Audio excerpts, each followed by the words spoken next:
इंद्र और वृत्र की लड़ाई बहुत समय पहले, जब देवता और दानव पृथ्वी पर विचरण करते थे, संसार अंधकार में डूबा हुआ था। इसका कारण था भयंकर असुर वृत्र, जिसने सभी नदियों और जलस्रोतों को अपने नियंत्रण में ले लिया था। नदियां सूख गईं, धरती बंजर हो गई, और मनुष्य भयंकर सूखे और अकाल से त्रस्त हो गए। देवताओं ने इस संकट का समाधान खोजने के लिए स्वर्ग में एक सभा बुलाई। सभी देवता चिंतित थे, क्योंकि वृत्र अजेय था। उसका विशाल शरीर पर्वतों जितना बड़ा था, और उसकी चमड़ी लोहे से भी अधिक कठोर थी। कोई भी हथियार उसे भेद नहीं सकता था। इंद्र, जो स्वर्ग के राजा और युद्ध तथा वर्षा के देवता थे, को यह दायित्व सौंपा गया कि वे वृत्र का सामना करें और संसार को जल से पुनः भर दें। लेकिन इंद्र जानते थे कि वृत्र को हराना आसान नहीं होगा। वे भगवान विष्णु के पास गए और उनसे मार्गदर्शन मांगा।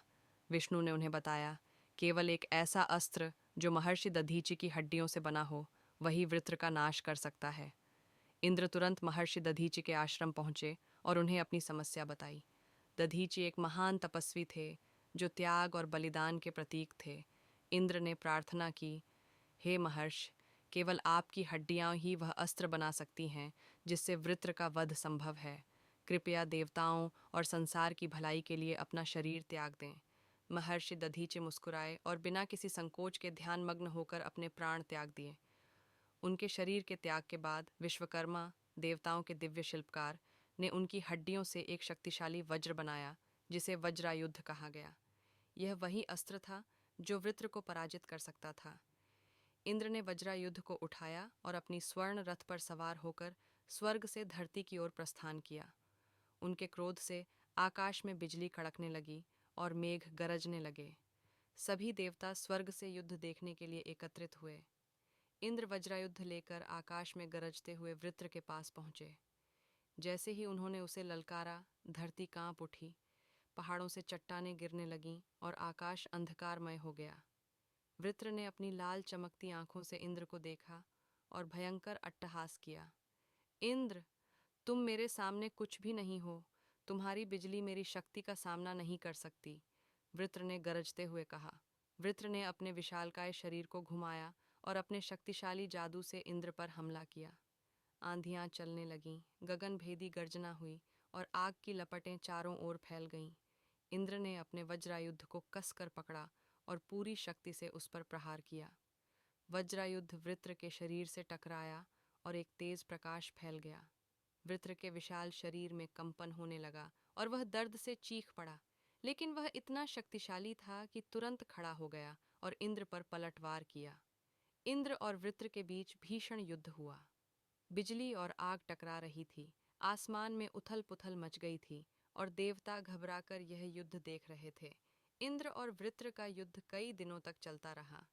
वृत्र अपने जादुई बल से इंद्र के हर प्रहार को रोकता रहा, लेकिन इंद्र भी हार मानने वाले नहीं थे।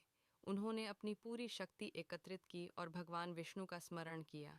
उसी क्षण विष्णु की दिव्य आकाशवाणी सुनाई दी, इंद्र, वृत्र को पराजित करने के लिए केवल बाहुबल ही नहीं, बल्कि बुद्धि का प्रयोग भी आवश्यक है। वह जल का स्वामी है, इसलिए उसे जल से अलग करो, तभी वह दुर्बल होगा।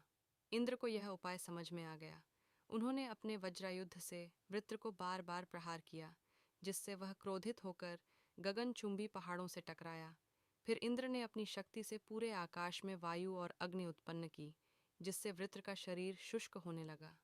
वृत्र ने अपनी अंतिम शक्ति से इंद्र पर प्रहार करने की कोशिश की, लेकिन वह पहले से ही दुर्बल हो चुका था। इंद्र ने मौका देखकर वज्रायुध को पूरी ताकत से वृत्र के हृदय में प्रवाहित कर दिया। एक विशाल विस्फोट हुआ और वृत्र की भयंकर चीख से पूरा ब्रह्मांड कांप उठा।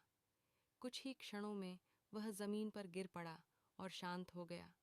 जैसे ही वृत्र पराजित हुआ, सभी नदियां मुक्त हो गईं। जलधाराएं फिर से प्रवाहित होने लगीं। पृथ्वी हरी भरी हो गई और मनुष्यों का जीवन फिर से समृद्ध हो गया। देवताओं ने इंद्र की विजय का उत्सव मनाया और महर्षि दधीचि के महान बलिदान को हमेशा के लिए अमर कर दिया गया। इस प्रकार देवताओं और मानवता की रक्षा हुई और इंद्र ने अपने साहस और बुद्धिमत्ता से संसार में संतुलन बनाए रखा।